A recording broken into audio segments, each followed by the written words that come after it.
We've read in several interviews that high school was not the best time for you. I'm wondering if that was a result of the sense that there was something missing for you in the experience that you wanted, or was it more that high school just sucked? And if it just sucked, then why?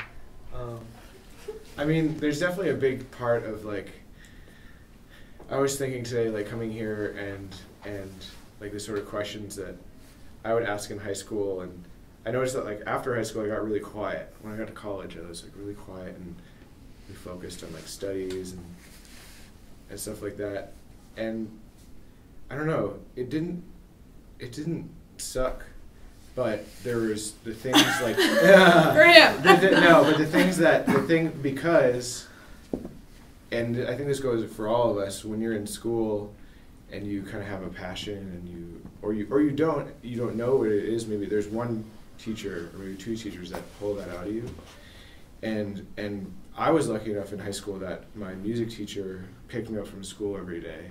I wasn't from a really small town, and he'd drive me to school every day. And we just became friends, and he became like my mentor throughout school. And if it wasn't for him, I would have had a completely different experience.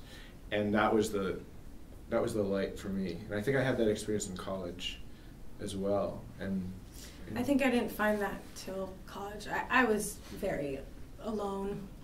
I mean, personally, I felt like I was in a cage or something. I also grew up in an area where everybody sort of was like-minded, but in a way that I didn't want to be, you know? So when we met, when we were in college, and I felt it was the first time I had, like, a real group of girlfriends who were, you know, open to all sorts of experiences and also doing similar things. I mean, we went to music school, so it was the first time I felt like I had a real community.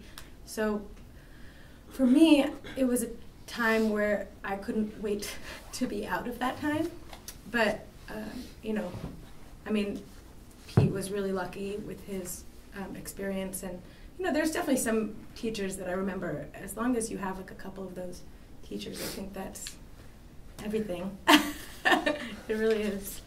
Yeah, I mean, for me, I was really quiet in school. Like, I felt like I didn't really have a voice, and there wasn't a lot of, I was small town Ohio. There was, like, no real arts program, and arts were always the first thing to go. I mean, that's anywhere, but yeah, I just felt like I didn't have much of a creative outlet, and it was hard. But two things that I do think about looking back on is, one, a lot of people that I know from my school now that I would have never, like, thought about talking to or kind of, it just wouldn't have crossed my mind to get to know them, are like these wildly creative people that I'm like, oh, that's so weird that you were dealing with that too when I was dealing with that, because I felt like nobody else was dealing with that.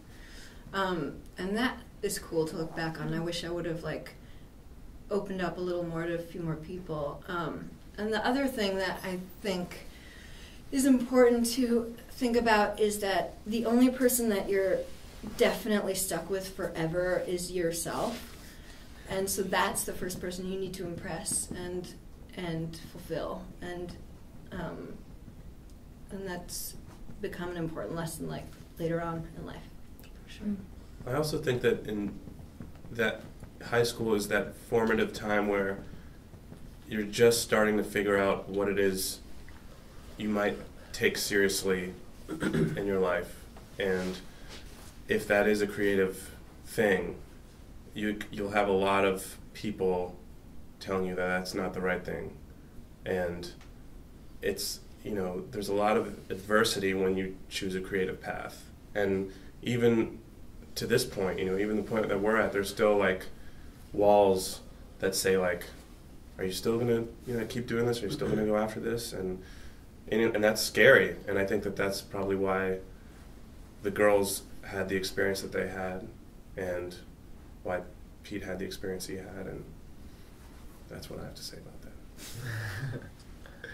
High school was amazing for me. It was like the most fun period of my life. Actually, college was probably. In every city we're in, Andy has, like, 10 best friends. Yeah. It's like, oh, my best friend lives here. It's like, yeah.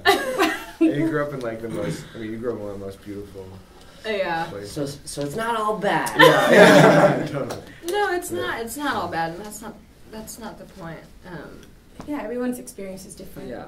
Yeah. But it is interesting when you find those special people in your life that you really connect to at a young age. You don't realize, oh man, like 15 years down the road, like we might still be traveling the same path. We might branch away from each other, and it might be completely different. But you never know, like the people that you connect with, like what Danny was saying, you know, like or in Holly too, like creatively that you identify with. It's sort of this universal sensation that, like, as you grow, as you develop, like community becomes so strong. And I don't know how much it feels like that now for you guys, but at college, like, strengthens that, and then after college is like it's everything.